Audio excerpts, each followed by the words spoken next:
नौशहरा के इलाके रशकई में दरिंदगी की बदतरीन मिसाल। मामूली रंजिश पर बासर अफराद ने लड़के को पत्थर मार मार कर कत्ल कर दिया। अब्दुल रहमान 10वीं जमात का तालिब इल्म था। स्कूल के बाद सब्जी फरोख्त करता था। चचा की इंसाफ की अपील। आज न्यूज की खबर पर एक्शन, JIT कायम।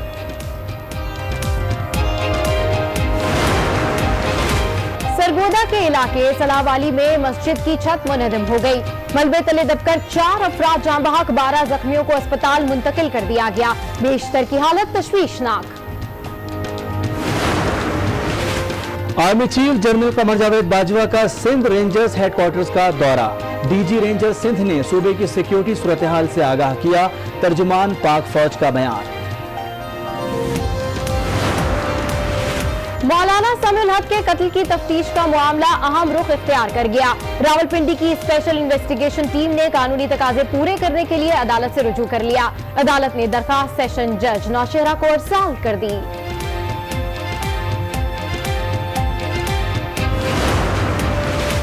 लंदन में मरहूमा कुलसूम नवाज के नाम फ्लैट था, असासों में जाहिर नहीं किया गया। हुकूमत का मामला नैब को भेजने का ऐलान। मरियम नवाज के जहाज इस्तेमाल करने और शहबाज शरीफ के सफरी खर्चात भी नैब को भेजे जाएंगे। वजीर आजम के मावन खुसूसी शहबाज अकबर और इफ्तिखार दुर्रानी की प्रेस कॉन्फ्रेंस।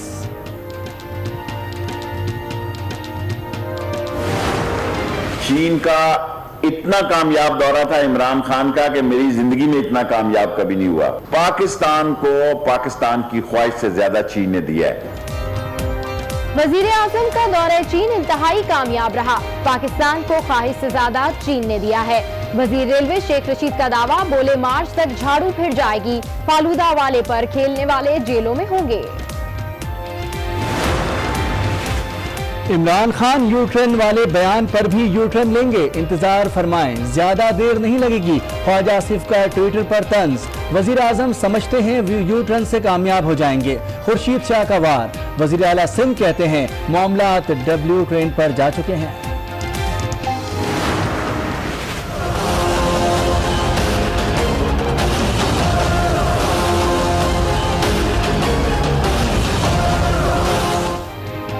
जाली अकाउंट्स के असली राज इस्लामाबाद में खुलेंगे। मुल्जिमान बहुत बाअसर हैं। कराची में उनका इख्तिदार है। आजादाना तफ्तीश के लिए दारुल हुकूमत मुंतकिल किया जाए। चीफ जस्टिस के रिमार्क्स। कहा, अनवर मजीद आम जहाज पर नहीं आ सकते तो एयर एम्बुलेंस लिए आए। अब्दुल गनी और हुसैन लवाई को अडियाला जेल मुंतकिल करने का हुक्म दे दिया।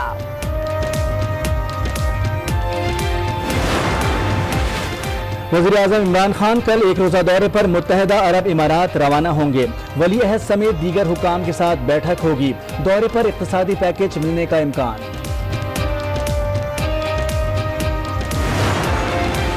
कराची के जिला वस्ती में तजावुजात के खिलाफ ताबड़तोड़ कार्रवाइयां। लियाकताबाद, गरीबाबाद, नागन चरंगी और नॉर्थ कराची में फुटपाथ पर कायम दुकानें और चबूतरे मस्मार।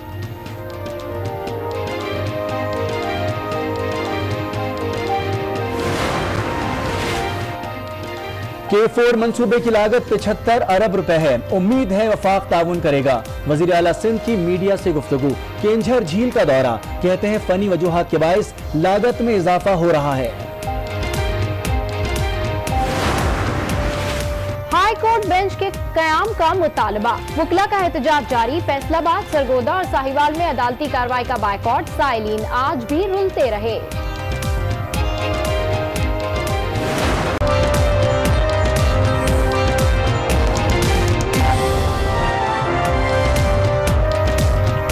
अस्सलामुअलैकुम। आज 6 बजे के बुलेटिन के साथ मैं हूं सबाशी और मैं हूं मोनिस रजा। हेडलाइंस आपने मुलाहिजा की। बुलेटिन का आगाज करेंगे इस अहम खबर से। Army chief general Qamar Javed Bajwa ने कराची में रेंजर सिंध के हेडक्वार्टर्स का दौरा किया है, जहां DG ranger Sindh major general Mohammad Saeed ने सूबे की सिक्योरिटी पर आर्मी चीफ को ब्रीफिंग दी है।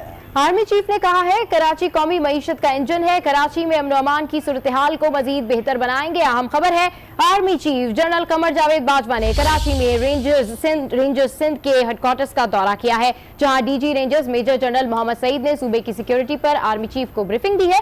आर्मी चीफ ने कहा, कराची कौमी मईशत का इंजन है। कराची में अमन अमान की सूरत हाल को मजीद बेहतर बनाएंगे। अहम खबर से आपको अपडेट कर रहे हैं। Army chief general Qamar Javed Bajwa ने कराची में रेंजर्स सिंध के हेडक्वार्टर्स का दौरा किया है, जहां DG rangers major general Mohammad Saeed ने सूबे की सिक्योरिटी पर आर्मी चीफ को ब्रीफिंग दी है। आर्मी चीफ ने कहा है, कराची कौमी मईशत का इंजन है, कराची में अमन व अमान की सूरत हाल को मजीद बेहतर बनाएंगे। और कराची में कोऑपरेटिव सोसाइटी में मुबैना करप्शन का मामला, एंटी करप्शन को मामले की दोबारा तहकीकात की इजाजत मिल गई है। Deputy director anti corruption east Farooq Bukti के मुताबिक दिल्ली रयान सोसाइटी में प्लॉटों की गैर कानूनी ट्रांसफर का मामला सामने आया है। तहकीकात शुरू होने के बाद इंतजामिया ने हुक्म इम्तना हासिल कर लिया था। एंटी करप्शन ने हाई कोर्ट में अपील की, जिसकी अदालत ने एक बार फिर तहकीकात की इजाजत दे दी है। इस हवाले से मजीद तफसीलात जानते हैं आशीष के नुमाइंदे फैजान जलीस से। जी फैजान जलीस, क्या तफसीलात हैं आपके पास, अपडेट कीजिए। जी बिल्कुल, ये Delhi Riyan cooperative housing society के जहां पर प्लाटों की ट्रांसफर की बद में जो है वो करप्शन की गई। Deputy director anti corruption east Farooq Bukti के मुताबिक जो है वो कोऑपरेटिव हाउसिंग सोसाइटी इंतजामिया की जानिब से जब एंटी करप्शन ने तहकीकात का आगाज किया था तो अदालत से रुजू करने के बाद हुक्म इम्तना हासिल किया था, लेकिन डिप्टी डायरेक्टर एंटी करप्शन हुक्काम की जानिब से भी जो है वो राब्ता किया गया सिंध हाई कोर्ट में, जिसके बाद अदालती हुक्मनामा जारी किया और तहकीकात का दोबारा हुक्म जारी करने के बाद deputy director anti corruption east की जानिब से कोऑपरेटिव हाउसिंग सोसाइटी में प्लाटों की ट्रांसफर की मद में होने वाली करप्शन की दोबारा तहकीकात का आगाज कर दिया गया है। Deputy director anti corruption east Farooq Bukti का ये कहना है कि प्लाटों की जो है वो गैर कानूनी मुंतकली की गई, जिसमें बड़े पैमाने पर करप्शन की गई और तहकीकात का आगाज कर दिया गया है। तहकीकात के बाद जो भी मजीद पेशरफ होगी और जो मुल्जिमान होगा उसके खिलाफ मजीद कानूनी चारा जो है वो अमल में लाई जाएगी। जी ठीक है, फैजान जलीस अपडेट कर रहे थे, आपका शुक्रिया। शेख रशीद का कहना है कि मार्च तक झाड़ू फिर जाएगी, फालूदे वाले पर खेलने वाले जेलों में होंगे। मीडिया से गुफ्तगू में वजीर रेलवे ने कहा कि ख्वाजा साहब का केस अदालत में है, तबसरा नहीं करना चाहता। चौधरी निसार नून में भी नहीं जा रहे और ना ही पीटीआई में जाने वाले हैं। उन्होंने वजीर आजम के दौरे चीन को कामयाब तरीन करार दिया। इमरान खान को नवाज शरीफ के जहेज का ये सारा मसला मिला है। इंशाअल्लाह ताला मार्च तक, मैं आपको पिछली दफा कह के गया था, झाड़ू फिर जाएगा। मैं मार्च में ग्राउंड लेवल देख रहा हूं, बिल्कुल लेवल प्ले फील्ड क्या कहते हैं आप उसको। ये जितने फलूदे वालों के सर पे खेलने वाले और शिकंजवी वालों के सर पे खेलने वाले और वेल्डिंग वालों के सर पे खेलने आ रहे, ये सारा खाम माल है जेल का, और गोली अंदर होगी और ये चूहे जलंधर में होंगे। चौधरी निसार साहब से एक शादी में मेरी घंटा एक मुलाकात हुई है। उन्होंने इतराफ किया कि मैं जो उनको कहता था कि एक्सप्रेस ट्रेन नेवर वेट दी पैसेंजर, वो ठीक कहता था। और अब जिस सूरत हाल से गुजर रहे हैं, मेरा नहीं ख्याल कि वो या नून में भी नहीं जा रहे, पीटीआई में भी नहीं आ रहे। चीन का इतना कामयाब दौरा था इमरान खान का कि मेरी जिंदगी में इतना कामयाब कभी नहीं हुआ। अक्ल की इसमें बात की गई है कि हमने इसहाक डार साहब की तरह डॉलरों पे बात नहीं की कि बाद में देनी मुसीबत पड़ जाए। पाकिस्तान को पाकिस्तान की ख्वाहिश से ज्यादा चीन ने दिया है। बताएं कि गवर्नर सिंध इमरान इस्माइल ने मुर्तजा वहाब को चैलेंज कर दिया। कहा, अंग्रेजी का मुकाबला करना है तो सामने आ जाएं। वजीर आजम का यूटर्न से मुतालिक बयान दुरुस्त है। इमरान खान की यू टर्न वाली बात दुरुस्त है। जब तक कोई लीडर यू टर्न नहीं लेता बड़े फैसले नहीं कर सकता। गवर्नर सिंध इमरान इस्माइल वजीर आजम के दिफा में आ गए। अगर डिसीजन आप ले ही ना पाए तो फिर आप क्या फायदा। अगर कोई डिसीजन लेने के काबिल ना हो तो वो लीडर नहीं हो सकता। जो डिसीजन लेके अपने डिसीजन को साबित करने पे लग जाए कि मैं जो कह रहा हूँ बस वही ठीक है और हालात या वाकयात कुछ और कह रहे हैं उसका, तो वो मेरा नहीं ख्याल को लीडर कहलाने के काबिल है। अब आप इसको यू टर्न का नाम दे लें या आप इसको कोई और नाम दे लें। कराची में सिंध मदरसतुल इस्लाम में सूबाई मुशीर इतलात मुर्तजा वहाब को अंग्रेजी में मुकाबले का चैलेंज भी कर दिया। मैं मुर्तजा वहाब को क्या बोलूं, मुर्तजा वहाब अगर इंग्लिश का मुकाबला करना चाहते हैं तो आगे का। फवाद चौधरी के बयान पर इमरान इस्माइल ने कहा कि वफाकी वजीर इतलात उसका जवाब खुद देंगे, वो जो कुछ बोलते हैं उसके जिम्मेदार खुद हैं। और पीपल्स पार्टी के रहनुमा खुर्शीद शाह हुकूमत पर बरस पड़े। कहा, वजीर आजम का बयान हैरान कुन है। जमहूरी सोच रखने वाले हर पाकिस्तानी को बयान पर हैरानी होगी। लोगों की सोच और वोट की तौहीन की गई। जमहूरियत के नाम पर आमरीत मुसल्लत है। तब्दीली तो कल आ गई, एक डेमोक्रेटिक हिटलर के रूप में आपके सामने आ गया। ऐसे बड़ी तब्दीली इसको हमको क्या चाहिए? दुनिया को कैसे तब्दीली नजर आए कि पाकिस्तान में एक डेमोक्रेसी के नाम पे एक हिटलर और डिक्टेटर आ गया। There is a big change in a new politics, a new era. PP रहनुमा खुर्शीद शाह ने वजीर आजम के यू टर्न से मुताल्लिक बयान को हैरान कुन करार दे दिया। कहा, जमहूरी सोच रखने वाले हर पाकिस्तानी को बयान पर हैरानी हुई होगी। मुल्क के इलेक्टेड प्राइम मिनिस्टर उसका स्टेटमेंट सुन के हर डेमोक्रेटिक सोच रखने वाले पाकिस्तान में नौजवान हो या बुजुर्ग हो बड़े परेशान जरूर हुए होंगे कि अयूब खान जैसे डिक्टेटर ने भी अपने आप को मुशाबत हिटलर और नेपोलियन से नहीं दी। जो कल उसने कहा है कि यू टर्न लेना वक्त की जरूरत होती है, ठीक है, नो डाउट होता है। सक्खर में डिस्ट्रिक्ट बार से खिताब करते हुए खुर्शीद शाह ने फेडरेशन की मजबूती पर जोर दिया। पूरे मजबूत होंगे तो फेडरेशन मजबूत होगी, पूरे कमजोर होंगे तो फेडरेशन कमजोर होगी। हमें फेडरेशन को मजबूत करना है। पाकिस्तान के वक्त की जरूरत है कि मुल्क की फेडरेशन इस वक्त मजबूत हो। जो मुल्क न्यूक्लियर पावर है उसकी फेडरेशन मजबूत होनी चाहिए। खुर्शीद शाह का कहना था कि आज पार्लियामेंट में ऐसी जबान इस्तेमाल की जाती है जो सुनकर शर्म आती है। मौजूदा पार्लियामेंट अभी तक कोई कानून साजी नहीं कर सका। सुप्रीम कोर्ट ने जाली अकाउंट्स केस में अनवर मजीद, एजी मजीद और हुसैन लवाई को तफ्तीश के लिए इस्लामाबाद मुंतकिल करने का हुक्म दे दिया। चीफ जस्टिस ने रिमार्क्स दिए हैं कि ये लोग बहुत बाअसर हैं, कराची में इनका इख्तिदार है, इसलिए इस्लामाबाद मुंतकिल किया जाए ताकि आज़ादाना तफ्तीश हो सके।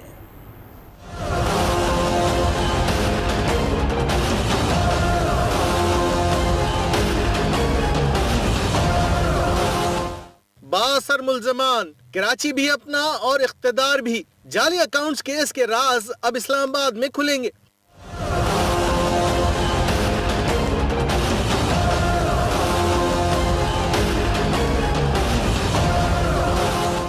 सुप्रीम कोर्ट लाहौर रजिस्ट्री में जाली अकाउंट्स केस की समाअत हुई। जस्टिस साकिब निसार ने कहा कि ये लोग बहुत बाअसर हैं, कराची में इनका इख्तिदार है, इसलिए इस्लामाबाद मुंतकिल किया जाए ताकि आज़ादाना तफ्तीश हो सके। DGFI बशीर मेमन ने बताया कि अनवर मजीद इंक्वायरी में ताउन नहीं कर रहे। अनवर मजीद के वकील की जानिब से मुल्जिम से कराची में ही तफ्तीश की बार बार इस्तदा पर जस्टिस एजाजुल हसन ने कहा कि आपके इसरार से हम ज्यादा गैर मुतमईन हो रहे हैं कि इसके पीछे लाजमी कोई वजह है। चीफ जस्टिस ने कहा कि अगर अनवर मजीद आम जहाज पर नहीं आ सकते तो उन्हें एयर एम्बुलेंस में ले आए। अब JIT को बाइख्तियार बना दिया गया है, 10 रोज में तफसीली रिपोर्ट पेश की जाए। चीफ जस्टिस ने अनवर मजीद को पिम्स अस्पताल जबकि अब्दुल गनी मजीद और हुसैन लवाई को अडियाला जेल मुंतकिल करने का हुक्म देते हुए समाअत मुलतवी कर दी। और अभी आपको बताएं कि पाकिस्तान में पहली बार जिगर की पैवंदकारी रवा माह का आगाज होगा। चीफ जस्टिस पाकिस्तान ने खुशखबरी सुना दी। कहा 2 डॉक्टर्स आ गए हैं, kidney and liver institute Lahore में पैवंदकारी करेंगे।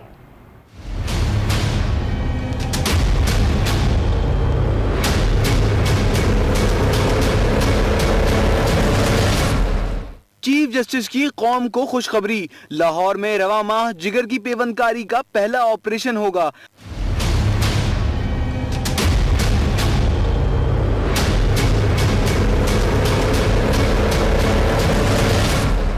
लाहौर रजिस्ट्री में समाअत के दौरान चीफ जस्टिस साकिब निसार ने बताया कि चिल्ड्रन अस्पताल में जिगर के मर्ज में मुब्तला बच्चों की लंबी फहरिस्त है, जिनके इलाज के लिए 2 डॉक्टर्स पाकिस्तान तशरीफ ले आए हैं, जो Pakistan kidney and liver institute में बच्चों के जिगर की पहली पेवंदकारी करेंगे।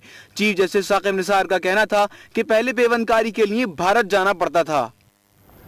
और कराची के इलाके कायदाबाद में बम धमाके का मुकदमा सरकार की मुद्दत में दर्ज कर लिया गया, जिसमें इंसदाद दहशतगर्दी एक्ट की दफात शामिल हैं। जबकि वज़ीर आला सिंध ने अस्पताल का दौरा करके जख्मियों की अयादत की। सैयद मुराद अली शाह का कहना है कि ऐसे वाक़यात का मकसद अमन तबाह करने की साजिश है। कायदाबाद धमाके की तहकीकात जारी हैं, जिसके बाद नौइयत का मालूम हो सकेगा। वज़ीर आला सिंध मुराद अली शाह ने जिना अस्पताल का दौरा किया, जहां उन्होंने कायदाबाद धमाके के जख्मियों की अयादत की। अस्पताल इंतजामिया ने वज़ीर आला सिंध को जख्मियों से मुतालिक ब्रीफिंग दी। मुराद अली शाह ने जख्मियों को बेहतरीन तिब्बी इमदाद फराहम करने की हिदायत की। वज़ीर आला सिंध का कहना था कि ऐसे वाक़यात का मकसद अमन तबाह करने की साजिश है। धमाके का हदफ जानने के लिए तहकीकात की जा रही है। ये एक वाक़या उसकी बिल्कुल तहकीक की जाएगी कि इसके पीछे क्या प्लान है, किस किस्म का वो एक्सप्लोजिव था, क्या डिवाइस थी, किस तरीके से उड़ाया गया, उसमें क्या कोई खुदकश एलिमेंट था या नहीं था, इसके ज़रूर हम देखेंगे और इसकी तह तक पहुँच। वज़ीर आला सिंध ने एडिशनल IG कराची से वाक़े से मुताल्लिक़ मुकम्मल रिपोर्ट भी तलब कर ली। और अभी आपको बताएं कि कराची कायदाबाद धमाके ने बाप का वाहिद सहारा और 7 बहनों का इकलौता भाई छीन लिया। अहले खाना पर गम का पहाड़ टूट पड़ा। वालिद का कहना है कि हुकूमत से इमदाद नहीं, सिर्फ इंसाफ चाहिए। नहीं था उसमें, और बड़ा लैक था, बहुत लहकता चला मेरा बच्चा। अली हसन के वालिद का कहना है कि हुकूमत से इमदाद नहीं, सिर्फ इंसाफ चाहिए। और खैबर पख्तूनख्वा में तब्दीली की तरफ एक और कदम। पेशावर में ज़मीन के इंतकाल की बायोमेट्रिक तस्दीक का आगाज़ कर दिया गया। पेशावर से शहाबुद्दीन की रिपोर्ट।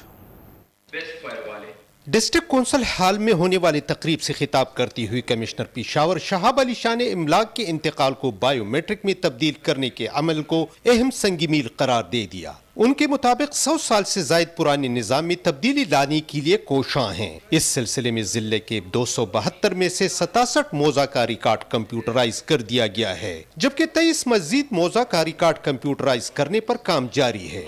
जितने भी इंतकालात हैं वो कागज़ कार्रवाई के साथ साथ वो वहाँ पे बायोमेट्रिक का सिस्टम भी रख रहे हैं, ताकि जो फ़रोख्त कुनिंदा है या जिसने ज़मीन ख़रीदी है उनके बायोमेट्रिक अंगूठे भी वहाँ पे लिए जा सकें, वहाँ पे उनकी कंप्यूटराइज एंट्री भी हो सके। निज़ाम को मुअस्सर तौर पर चलाने के लिए पटवारियों को जदीद लैपटॉप भी दिए गए हैं, जिसका मकसद पटवार निज़ाम में जद्दत लाने के लिए इक़दामात उठाना है। यूं इमलाक के इंतकाल में अब 1 से ज़ायद खरीदारों का मुकम्मल रिकॉर्ड कंप्यूटराइज किया जा सकेगा। बायोमेट्रिक निज़ाम के न होने के सबब अमलाक की मलकियत के तनाज़ात मामूल बन चुके थे, लेकिन तब्दीली के इस लहर के बाद अब इंतकालात से मुताल्लिक निज़ाम में बेहतरी मुमकिन हो सकेगी। और अभी आपको बताएं कि शहर इक़्तिदार इस्लामाबाद में जहां बड़ी गाड़ियां और खूबसूरत बंगले रखने वाले हैं, वहीं मुसाफात में मुताद्दिद जगहें ऐसी भी हैं जहां बुनियादी सहूलियत को शहरी तरस रहे हैं। इस हवाले से देखते हैं आसिफ नवीद की ये रिपोर्ट। वफाकी दारुल-हुकूमत का नाम आते ही जहन में तमाम तर सहूलियात से मुज़य्यन शहर का खाका बन जाता है। ताहम ये हकीकत से बरक्स है, क्योंकि सेक्टर्स पर मुहित जिस टाइम बारिश होते तो यहाँ पे जैसे सैलाब जा रहा होते ना कि फिर जो है ना बच्चे स्कूल नहीं आ सकते। हमारा कोई निज़ाम नहीं है रोड का। नई हुकूमत आई थी, इन्होंने बोला था तब्दीली के बारे में, अभी तक तो इस तरह से तब्दीली नहीं आई। मुसाफाती इलाकों में सेहत की सहूलियात का फुकदान तो है ही, ताहम तालीमी इदारों की कमी का भी सामना है। सुहान में तालीम का तमाम तर बोझ सिर्फ एक प्राइमरी स्कूल पर डाल दिया गया। पार्लियामेंट से 10-12 किलोमीटर का है, लेकिन यहाँ पे ना तो सहूलत भी है, ना स्कूल है और ना ही यहाँ पे रोडें हैं। 35 साल पहले प्राइमरी स्कूल बना, उसके बाद यहाँ पर कोई स्कूल नहीं बना। मुसाफाती इलाकों के मुकीन तब्दीली की अलमबरदार हुकूमत से तवक्कुआत बांधे हुए हैं कि गुज़श्ता अदवार की तरह इस बार इन्हें नजरअंदाज नहीं किया जाएगा। आसिफ नवीद, आज न्यूज़, इस्लामाबाद। और एक और अहम खबर आपको देंगे। सुप्रीम कोर्ट ने कराची सर्कुलर रेलवे और ट्राम लाइन की फौरी बहाली का हुक्म दे दिया है। डिप्टी कमिश्नर के जरिए तमाम इलाकों से रेलवे लाइंस क्लियर कराने की हिदायत कर दी गई है। बिल्कुल, आपको इस आम खबर से आगाह कर रहे हैं। यहाँ पर आपको बताएं कि सुप्रीम कोर्ट ने कराची सर्कुलर रेलवे और ट्राम लाइन की फौरी बहाली का हुक्म दे दिया है। डिप्टी कमिश्नर्स के जरिए तमाम इलाकों से रेलवे लाइन क्लियर कराने की हिदायत कर दी गई है। मजीद तफसीलात हासिल करते हैं आज न्यूज़ के नुमाइंदे शमील अहमद से। शमील अहमद, अपडेट कीजिए, क्या मामला है ये? जी देखिए, आज सुप्रीम कोर्ट के जस्टिस गुलजार अहमद की सरबराही में एक इजलास हुआ, जिसमें उनको कराची शहर में जारी तजावुजात के हवाले से रिपोर्ट पेश की गई और जहाँ जिन मुकामात पर ऑपरेशन किया गया इस हवाले से भी ब्रीफ किया गया था। जिसके बाद सुप्रीम कोर्ट ने कराची सर्कुलर रेलवे फौरी बहाल करने का हुक्म दिया है। जबकि उनका ये भी कहना है कि कराची भर में रेलवे की जमीनों का वागुजार करवाया जाए, डिप्टी कमिश्नर के जरिए तमाम इलाकों से रेलवे लाइन क्लियर करवाया जाए। और बेशतर जिनको डीएस रेलवे ने ये भी बताया कि बेशतर इलाकों में रेलवे की जमीनों पर कब्जा है। सुप्रीम कोर्ट ने ट्राम लाइन की बहाली का भी हुक्म दिया, जबकि कोर्ट ने ये भी कहा है कि डिप्टी कमिश्नर्स के जरिए तमाम इलाकों से रेलवे लाइन क्लियर कराने की हिदायत दी गई है। कोई डेडलाइन भी दी गई है? जी देखिए, अभी तक कोई डेडलाइन नहीं है, क्योंकि ये इससे पहले भी सर्कुलर रेलवे का मामला चलता रहा, इस हवाले से काम भी किया गया, लेकिन ये हमेशा अधूरा रह जाता है। इससे पहले भी इस बात का ऐलान किया गया था कि सर्कुलर रेलवे बहाल की जाएगी, लेकिन इस हवाले से किसी किस्म के कोई अमली इक़दाम सामने नहीं आए। लेकिन गुज़श्ता दिनों जब सुप्रीम कोर्ट ने तजावुज़ात के खिलाफ ऑपरेशन का हुक्म दिया था, तो सदर के इलाके में हमें ये सूरत नजर आई कि वहाँ कुछ ऑपरेशन हुआ है, उसके नतीजे में वहाँ तजावुज़ात खत्म की गई हैं। लेकिन आज जो सूरत हाल थी, जो रिपोर्ट पेश की गई, उसके बाद जस्टिस गुलजार अहमद ने कहा है कि कराची में किसी किस्म की कोई तजावुज़ात नजर न आए, तजावुज़ात के खिलाफ पूरे शहर में ऑपरेशन पेश किया जाए। जबकि अदालत ने यह भी कहा है कि FTC पुल के नीचे जो दुकानें तामीर की गई थी उनको मिसमार किया जाए, शारा फैसल राशिद मीनार पर हर तरह की तजावुज़ात खत्म करें। जबकि अदालत ने तमाम कंटोनमेंट बोर्ड और DHA को भी तजावुजात खत्म करने का हुक्म दिया है। शमील, ये भी बताएगा कि इससे पहले भी जैसा कि आपने कहा कि इस तरह के अहकाम आए हैं खासतौर पर सर्कुलर रेलवे के लिए, तो रेलवे का मौक़िफ़ क्या है कि इससे कबल जो ऑपरेशन रेलवे की ज़मीन वागुजार करवाने के लिए हुए वो क्यों कामयाब नहीं हो सके?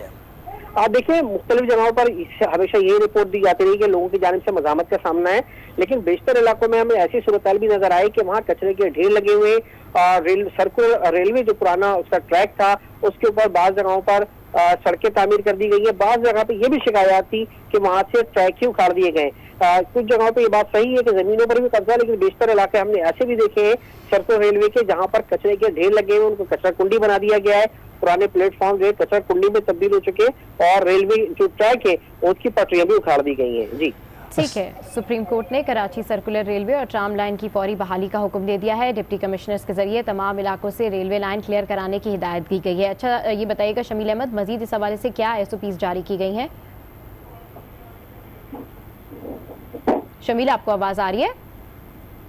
हेलो जी शमील, बताइए इस हवाले से मजीद क्या SOPs जारी की गई हैं? देखिए, तजावुजात के हवाले से अदालत ने इससे पहले जो हुक्म दिया था उसमें बिल्कुल क्लियर एक बात थी कि पूरे शहर में तजावुजात खत्म की जाए, जबकि सदर के इलाके को रोल मॉडल बनाया जाए। इसके बाद सदर के इलाके में ऑपरेशन शुरू हुआ। जानिया कहना है कि मुख्तलिफ इलाकों में ऑपरेशन शुरू किया गया है, लेकिन ये भी नजर आ रहा है कि बेशतर इलाकों में जब सदर के ऑपरेशन में शिद्दत आई तो बेशतर जो इलाके हैं उसमें वहाँ लोगों ने अपनी मदद आपके तहत दी, वहाँ से तजावुजात खत्म करना शुरू की। खास तौर पर जो दुकानों के आगे शेड्स होते हैं उनको खत्म किया गया। लेकिन सूरत ये कि बहुत सारे इलाके ऐसे हैं जहाँ तजावुजात की भरमार है। वो सिर्फ पथारों और या ठेलों की सूरत में नहीं है, बल्कि वहाँ पे पक्की दुकानें बना दी गई हैं। इससे पहले भी ये मामला सामने आया कि कराची में 35,000 ऐसे प्लॉट्स थे जिन पे कब्जा किया गया, पार्कों के प्लॉट थे उन पे कब्जा करके इनको बेचा गया। तो इस किस्म की सूरत हाल है। अभी जो पहला मरहला है उसमें यही है कि जिस तरह तजावुजात के खिलाफ सदर में ऑपरेशन किया गया, कोर्ट ने यही ऑर्डर किया है कि इसी तरह से इसमें तेजी लाई जाए और शहर के तमाम मुकामात जहाँ पे तजावुजात कायम है उनको खत्म किया जाए। शमील अहमद हमारे साथ मौजूद रहेगा। कराची के अवाम का, कराची के रहने वालों का देरीना मुतालबा रहा है कि फौरी तौर पर